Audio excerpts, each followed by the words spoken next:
If you've been playing the guitar for a while, you likely get lots of song requests whether you ask for them or not. And you've probably noticed that the same few tunes get asked for again and again. Even though something like 60,000 new songs are added to Spotify every day, for some reason, people seem to only be capable of requesting the same handful of songs. And all but a handful of guitarists capable of playing these songs absolutely hate them with a passion. In this video, I'm going to talk about the songs that us guitarists always get asked to play, but that we actually can't stand because we've played them all a million times before. Each song might be a timeless classic, but the thought of having to play them even one more time will make any guitarist sick. If there was a switch that could make these songs disappear quick, every guitarist I know would give it a flick. Number 1, Smoke on the Water by Deep Purple. If you've been playing the guitar for more than 5 minutes, odds are you've learned to play at least the opening riff to this song. It's one of the most recognizable and easiest to play rock riffs of all time. It's also easily one of the most requested. But ask any experienced guitarist and they'll tell you that Smoke on the Water is one of their least favorite songs to play. Don't get me wrong, the iconic opening riff to the song is pretty awesome and it is fun to play, the first 1,000 or so times anyway. But after that, playing the 2-note power chords that make up Smoke on the Water gets pretty stale. I can only play this riff for like 2 seconds before my hands get bored and start automatically playing Suicide Solution by Ozzy or Megalomaniac by Sabbath, songs that use the same 4 power chords.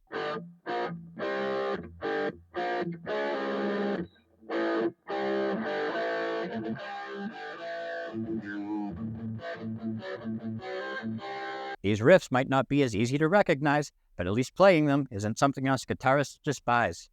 At some point, just about every guitarist learns to play Smoke on the Water. Then, at a later point, they learn to hate it as much as I do. If you see a guitarist actually enjoying busting out this Deep Purple classic, you can bet they're a beginner with a shallow repertoire of riffs to choose from. Or maybe they just want you to think they're a beginner, so you won't ask them to play something a little more difficult, like this next overplayed classic. Number 2, Stairway to Heaven by Led Zeppelin. Stairway to Heaven is like the guitar song. The guitar song no guitarist wants to play. But just because you hate playing this classic rock anthem doesn't mean you won't get asked to by every single person who knows you play the guitar. Stairway to Heaven is one of the most requested songs in rock and roll history, and as a result, one of the most overplayed. I don't get how everyone isn't sick of this fucking song yet. I'm starting to think that people ask guitarists to play Stairway not because they want to hear the actual song, but only to 1, see if the guitarist can play it, and if so, 2, to annoy them by making them prove it. To me, this seems infinitely more likely than anyone genuinely wanting to hear Stairway being played by someone who isn't Jimmy Page for the millionth time. It's not like guitarists being sick of Stairway to Heaven is a new thing. Just ask Wayne Campbell. He tried playing Stairway in a music store, but immediately got stopped by an employee for violating their strict No Stairway to Heaven policy. And that was in 1992. It's been over 30 years since Wayne's World came out, which means us older guitarists have had an additional 3 decades to develop our hatred of what was already considered a stale, overplayed song by the early 90s. Speaking of the 1990s, let's look at a couple of songs from this decade that people still love to request and guitarists still hate to play. Number 3, Wonderwall by Oasis. I'm going to be totally honest with you. I never learned to play this song because I've always thought that it totally sucks, just like the band who wrote it. But unfortunately, this hasn't stopped anyone from asking me to play Wonderwall. I can't help but wonder why anyone would think this song is wonderful. Still, lots of people like it, and lots of guitarists hate it. Right around the time that Wonderwall came out, Noel Gallagher claimed that Oasis would be bigger than the Beatles. Man, was he way off. Oasis was nowhere near as cool as the Beatles. Maybe Volkswagen Beatles, but definitely not the band. Oasis wasn't even as cool as Beetlejuice, the movie, or the Red Giant star. They were just one of many terrible pussy rock bands to emerge in the 90s, and Wonderwall was just one of their many pussy-ass hits. The only thing that Wonderwall has going for it is that it's easy for beginners to play, which is precisely what makes it so boring for us intermediate and advanced players. I mean, at least the chords in Wonderwall use more than 2 strings, unlike Smoke on the Water. But still, even for guitarists who actually like this song and the pompous dickhead who wrote it, busting out Wonderwall will leave most guitarists wondering why they agreed to play such a terribly boring song. Do you want to show off your love of music with a comfortable, stylish, and affordable t-shirt like this one? How about one of these? Or maybe a mug. You can find all sorts of funny music-related merch at MusicBSharp.com. Whether you're looking for a gift to give a music-loving friend, or just want something for yourself you can use to make that friend jealous, at MusicBSharp.com, you'll find what you're looking for. MusicBSharp.com. Number 4, Plush by Stone Temple Pilots or Runaway Train by Soul Asylum. Since both of these songs came out in 1993 and are each 19 times more boring to play than 93% of other songs that came out that year, I'm going to lump them together. Even though I kind of like both of these bands, I kind of hate playing both of these songs, and so do most guitarists today, but they sure didn't in the 90s. Back then, it was almost as if there was a rule saying you had to play these songs to be considered a decent guitarist. Yeah, that's great that you can flawlessly play Eruption, but can you play Plush? In the 90s, if you walked past the music room of any high school or into the acoustic room at any guitar center, guaranteed you're going to hear someone strumming out Plush or Runaway Train. And open mic nights back then should have been called Runaway Plush nights because if an open mic had 10 two-song slots, you heard 10 people cover these same two songs. Fortunately, guitarists don't get asked to play these songs nearly as often as they did 20 to 30 years ago. Unfortunately, they do still get asked to play them sometimes. But I refused to then, and I refuse to now. When someone requests that I play Plush by STP, I play something by Rush, like YYZ. I know, it's Zed, but that doesn't rhyme. You might ask me to play Runaway Train, but don't be surprised when I bust out Purple Rain, Crazy Train, or maybe even On a Plane. While there are plenty of examples of other 90s song guitarists hate to play, let's jump back to the 1970s, a decade responsible for producing more songs that guitarists love to listen to and learn, but hate to be asked to play than any other decade. Number 5, Hotel California by the Eagles. Even though it's totally impossible for a single guitarist to play this song in a way that sounds decent, that hasn't stopped millions of people from requesting it. On the recording of Hotel California, there are layers and layers of guitars. 6 strings, 12 strings, acoustics, electrics. Yet you expect me and my beat-up Yamaha 6-stringed acoustic to somehow magically play all of these different guitar parts at once? That'd be like seeing a guy with a trombone requesting he play all of Beethoven's Fifth Symphony. Once the trombonist gets past the first few notes, no matter how good he is, it will sound bad because he's just one dude.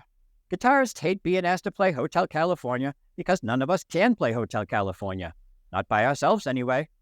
Imagine listening to a barbershop quartet that only has one member. That's what listening to any single guitarist trying to play Hotel California is going to sound like. Shitty. Hotel California is a lovely place from which you can check out anytime you like, but you can't leave. Just like Hotel California is a lovely song that you can bust out anytime you like, but you can't make it sound good by yourself. So unless you've got a couple of skilled guitarists with 12 strings sitting next to you, sit this one out. Even though it can be fun to play the guitar solo from the last 2 minutes of Hotel California, no guitarist should ever try to play solo the first 4 minutes of this song. Number 6, Freebird by Lynyrd Skynyrd. Speaking of lengthy outro guitar solos, this song's 4-minute and 40-second solo puts Hotel California's pathetic 2-minute and 12-second solo to shame. Freebird is basically the perfect song. Simple chords that are easy to play, lyrics that validate my own commitment issues, and the second half of the song is literally just one long guitar solo. But guitarists everywhere would do anything to free themselves from ever having to play Freebird again because, given this song's perfection, it gets requested more than any other song. So much so that it's become a meme. Go to any dive bar anywhere in the world, and by the end of the night, at least one drunk asshole is going to yell, "Freebird!" Open mics, small clubs, large venues, doesn't matter. Hell, the last time I went to see the Boston Symphony Orchestra, during a brief lull in the performance, some dude shouted, "Freebird!" from the back that echoed around Symphony Hall for like 15 seconds. If you're a musician, regardless of what you play, at some point, someone will request that you play Freebird. Shit, I've seen street drummers get asked to play this song. If you're a guitarist, you can look forward to a lifetime of hearing Freebird requests every time you pick up your instrument in public. But don't do it. Nobody actually wants to hear you play Freebird. They're as sick of this fucking song as you are. People who request Freebird don't want to hear you play it. They want to see how you react to being asked to play it. Sometimes when I get asked to play Freebird, I'll say something like, "I know you're kidding, but I just love playing Freebird so much that, for you, I'll do it." Then I'll start playing, but not Freebird. I'll bust out a medley of Free Fallin', Free Will, Blackbird, and maybe Turn, Turn, Turn by The Byrds. Or, if I'm feeling particularly playful to the guy who requested Freebird, I'll flip The Bird. It wouldn't be the first time I flipped someone off while holding a guitar. In fact, during the first few years of me playing, I literally flipped off every single person who watched me play because of the awkward fingering I used when playing power chords. Back then, it was purely unintentional, the result of poor form and inexperience. But now, decades later, after lots of practice, dedication, and sacrifice, I've learned to control that middle finger much better while playing the guitar. Now I can flip people off not just while playing power chords, but bar chords, open chords, jazz chords, extended chords, and even while plugging in my guitar cord. If you ask me, guitarists who get asked to play Freebird should get a free pass to feel free to use their free hand to knock free a few teeth from whoever freely requests it, so future assholes will know that requesting Freebird isn't consequence-free.